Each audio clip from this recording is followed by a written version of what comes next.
Yes, you have your role to play. But you should have the patience. You should have the patience for the Speaker to at least conclude his statement. Please, Minority Leader, you may have your bite.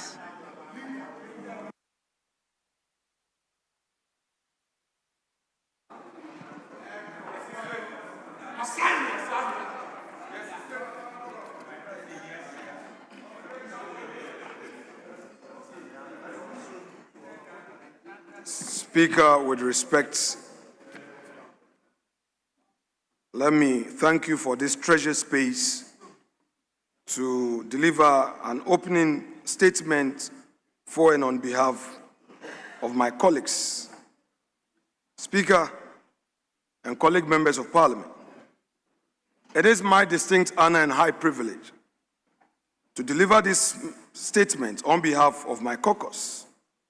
As we gather this afternoon under circumstances no Ghanaian wished to see, you have exercised the power given to you under Order 58.4 of our standing orders, the power that allows you to summon this House without the customary 14 days notice, because the country faces matters that simply cannot wait.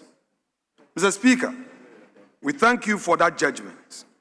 We answer that summons today with the seriousness it takes and it deserves. Before I turn to the business at hand, permit me, in a word of tradition, this House does not lose sight of courtesy, even in a season of crisis. Speaker, we congratulate our colleague, Honorable James Agaga, on his elevation to the high office of Majority Leader. He brings to that office many years of experience at the bar and in this chamber. We hope he will use that experience to address, through sound national policy, the bread and butter issues that matter to the Ghanaian people. This minority stands ready to engage him in that spirit, firmly but fairly. We also extend our commendation to the outgoing Majority Leader, my respected senior at the bar, Mahama Ayariga, on his nomination as Minister for Local Government, Chieftaincy and Religious Affairs. We look forward to critically examining that nomination fearlessly at the Appointment Committee. We hope he arrives at that ministry equipped to confront the filth that has overtaken our cities and towns. Fill this ministry hole squarely at the door of government for failing to enact a sanitation policy. Speaker, personally, I am filled with nostalgia. This is a man I've always respected, and I'll dearly miss him in our usual banter on this House floor. Mahama, I respect you. I've enjoyed our friendship. The media sometimes misconstrued the exchanges, but you and I know what we know. Congratulations, and I wish you well and many more accomplishments. Mr. Speaker, permit me also, on behalf of this minority, step briefly outside the walls of this chamber.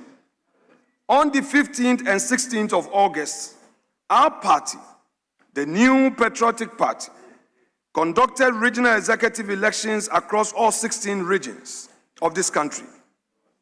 Thousands of delegates cast their ballots. New regional chairpersons and their executives emerged. And Mr. Speaker, it was done peacefully, transparently, and in good order. We congratulate every member of our party's rank and file who made that possible. It is a credit to our eternal democracy and a signal that this party is steadily rebuilding itself, region by region, for the task ahead. By this, I mean putting Dr. Mahamudu Bawumia back on the ballot and into the presidency. To fix a Ghana that is falling apart in one critical area after one after the other under the watch of the NDC government. To every candidate who who will stand for national office when this party gathers in Kumasi in October. Win or lose, we wish you well. The strength of our party will be measured not by who wins those contests, by how completely we unite behind whoever does. Mr. Speaker, let me now turn to why this House was recalled. This House has been recalled to consider urgent business. That urgent business is not, on its face, the matter I am about to raise. But, Mr. Speaker, no other paper drawn up before today could have anticipated the shock that met Ghanaians this month, that the government that they elected to reset the governance of this country has, under the watch of Gold Board and Bank of Ghana, lost $1.7 billion US. At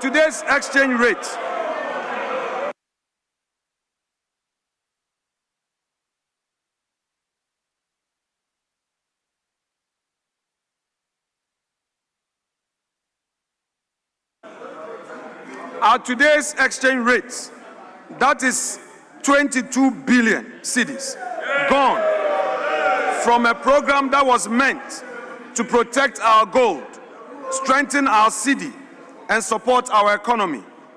Speaker, according to IMF report dated 17 December 2025 at page 3, paragraph 56, quote, losses from the domestic gold purchase program and gold bourse activities should not be borne by the central bank and transparently brought on budgets. Further, the BOG should develop a clear and time-bound strategy for scaling down gold purchases, end quote. Speaker, we hold a firm view that this House cannot convene this week and be silent on that figure. It must become part of our deliberations so that the people of Ghana know that those in charge of implementation of policy must account to the people of Ghana.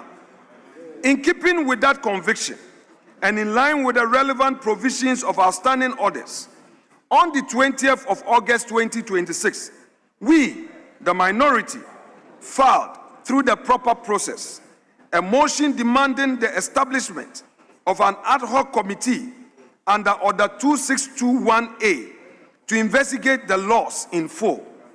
We ask that this House refer that matter to a committee empowered to summon documents, summon witnesses, and give Ghanaians the disaggregation they are owed. Not a summary, not a slogan.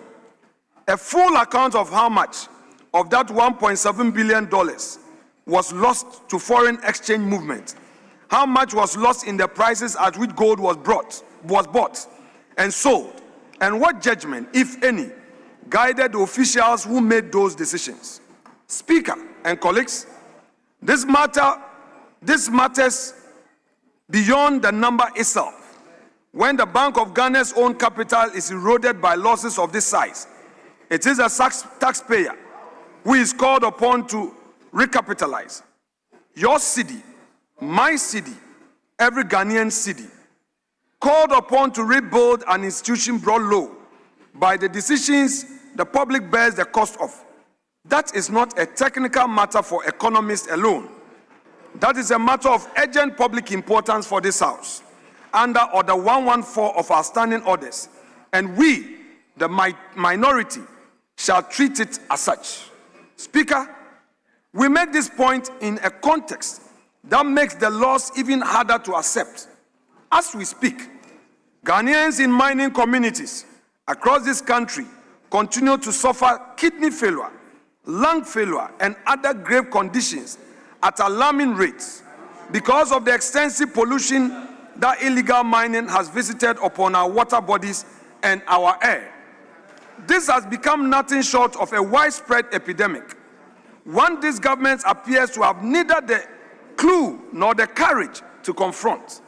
So while Gold Board cannot account for 1.7 billion, an equivalent of 22 billion Ghana cedis, Ghanaians in our mining communities are paying with their kidneys, their lungs, and in other cases, their lives.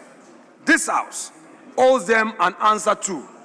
Speaker, In the face of the allegations of extortion leveled against me, I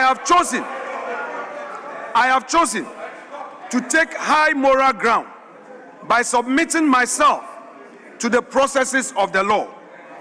I have accordingly caused writs to be filed in suit number GT 1029/2026, entitled Osahin Alexander Afenyo Markin versus Samuel Edujemfi and Multimedia Group Limited at the Accra High Court, and suit number GR/AC/CC/C5/02/2026, entitled Osahin Alexander Afenyo Markin versus Eric Ejay and Peace FM at the Achimota Circuit Court.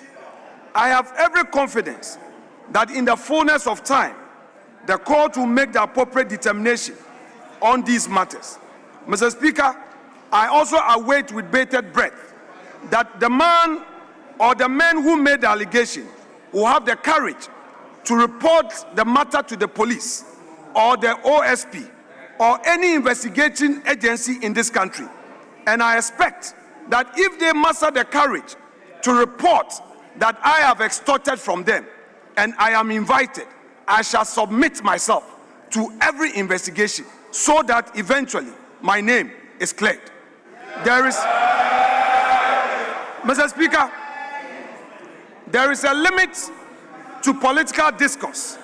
There are lines that must not be crossed, and these red lines, once crossed, they must be dealt with. Mr. Speaker, I can modestly and humbly say that I have served in this position with integrity. I came into this office a man of hard work with determination, and I have achieved for myself what I have to do for myself, my family, and my constituents. Mr. Speaker, I work with clear conscience and with fidelity to the responsibilities entrusted to me. I say so without more. Mr. Speaker, let me now turn to the issue of power in our country. Speaker, our nation was left in darkness. As if that was not enough, we must also draw the House's attention to the general state of power supply in our country. We ask that it be made a pivotal part of our deliberation this week. In the space of 1 month, Ghana has twice been plunged into total darkness. Gridco called it both times, quote, power system disturbances, end quote. The first was on the 29th of July. The second struck barely 3 weeks later at the dawn of 20th of August, when a fault on the Akosombo water line tripped our generating units and left homes, hospitals, and businesses across this country without power for the better part of a day. Mr. Speaker, Ghanaians have received nothing beyond tear statements announcing the outage, and hours or days later, tear statements announcing its restoration. This was not the power sector Akufo-Addo and Bawumia government handed over in January 2025.